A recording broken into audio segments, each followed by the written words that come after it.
గడిచిన ఈ 6-7 నెలల కాలంలో అటువైపు పోయిన మా కౌన్సిలర్లు ఎవరు కూడా అంత సంతృప్తికరంగా లేరు. అటువైపు నుంచి వారికి దక్కాల్సినటువంటి గౌరవం కానీ, మర్యాద కానీ, వారి యొక్క ప్రాధాన్యత కానీ సక్రమంగా లేదనే వార్తలే టౌన్లో ఎక్కువగా వినపరుస్తూ ఉన్నాయి.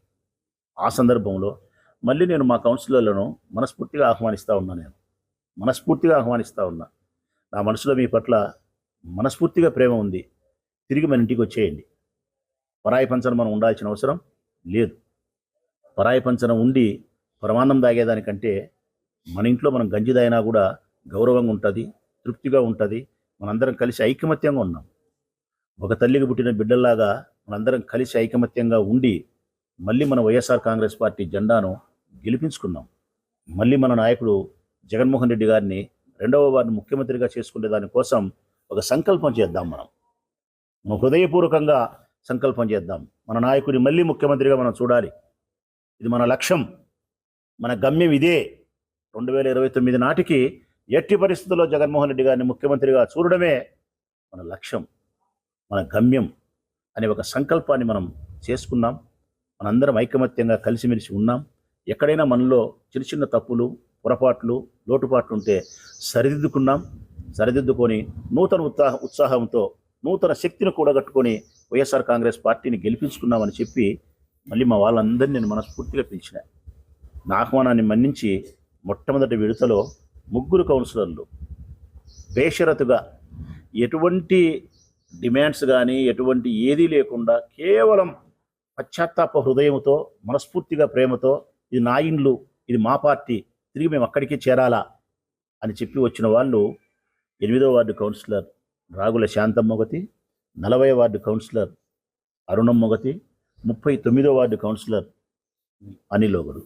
నేను తిరిగి మా కౌన్సిలర్లు మనస్ఫూర్తిగా నేను ఆహ్వానిస్తూ ఉన్నా. ఆహ్వానాన్ని మన్నించి వచ్చిన ఈ 3 కౌన్సిలర్లకు నా హృదయపూర్వకమైనటువంటి శుభాకాంక్షలు, అభినందనలు తెలియజేస్తూ ఉన్నా. తక్కిన మిగతా కౌన్సిలర్లు కూడా ఇంకా 10 మంది దాకా ఉన్నారు. ఈ 10 మంది కౌన్సిలర్లను కూడా నేను మనస్ఫూర్తిగా ఆహ్వానిస్తాను.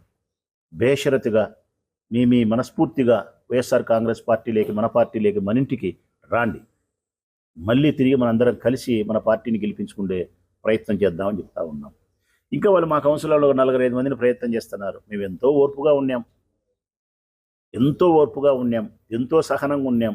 ఎక్కడ మేము ఎవరిని ఒక పల్లెత్తు మాట అనలే, దూషించలే. ఎందుకంటే ఈ కౌన్సిలర్ల మీద మాకు హక్కు ఉంది, వాళ్ళకి హక్కు లేదు. ఎందుకంటే వాళ్ళు వైఎస్ఆర్ కాంగ్రెస్ పార్టీకి సంబంధించిన కౌన్సిలర్లు, వీళ్ళు తెలుగుదేశం పార్టీకి సంబంధించిన వాళ్ళు కాదు. వీళ్ళ గెలుపు కోసం వాళ్ళు శ్రమించలే, వీళ్ళకి బీఫారం ఇయ్యలే, 10 రూపాయలు లెక్క ఇయ్యలే, వీళ్ళ కోసం క్యాన్వాస్ చేయలే. కానీ ఇప్పుడు నేను చెప్పిన ఈ పనులన్నీ వైఎస్ఆర్ కాంగ్రెస్ పార్టీ జెండా చేసింది. బీఫారం ఇచ్చింది వైఎస్ఆర్ కాంగ్రెస్ పార్టీ. ఓటు వేసింది ప్రజలు వైఎస్ఆర్ కాంగ్రెస్ పార్టీ ఫ్యాన్ గుర్తును చూసి. వీళ్ళ గెలుపు కోసం శ్రమించింది వాళ్ళ వార్డులలో కార్యకర్తలు, వైఎస్ఆర్ కాంగ్రెస్ పార్టీ కార్యకర్తలు.